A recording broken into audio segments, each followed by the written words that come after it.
อีสานไว้แล้วครับผมพี่น้องตามขวบก็ห่างหายไปโดนเถื่อนว่ารอบนี้มันเก่ามันอย่างนี้เลยไถกันได้กันยังว่าบอกเลย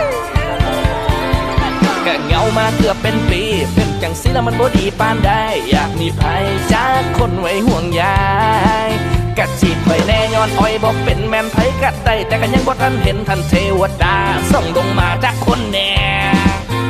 กาโสดกะเหงากะยังนั่งตอกเราผู้เดียวเกือบทุกวันเอวีเดย์ผ่านไปจากอีหยังโปรดเธอสักคนมาเคียงข้างได้บ่ไม่ต้องดีเลิศเลยแค่คอยกับเจ้ากับพ่อก็เช็คอินให้เบิ่งแน่สิบอกอีแม่ไปขออยากได้แบบหมอปลาวานจังสิบ่มีบ่แม่น้ามนลิโตนอายแน่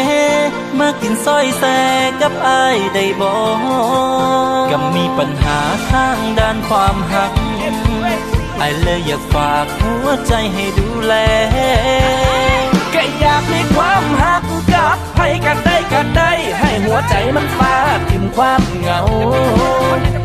ก็อยากมีความหักกับให้กันได้บ่สนใจว่าเจ้าสิเป็นไผ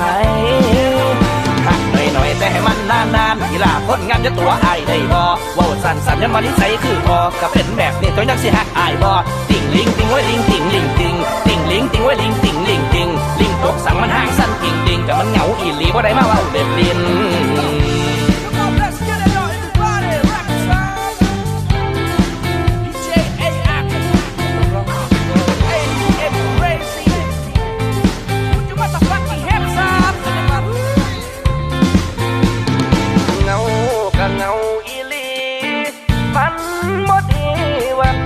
บายห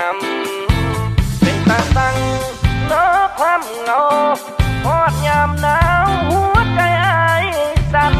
อยู่นำกันเบิร์ดคืนและไอซิแลบให้ฟัง I wanna love you come on girl ตามนั้นขอลองอย่าลีลามากอดกันจนฉันรับรองเจ้าสิบองเหงาความเหงานี่มัน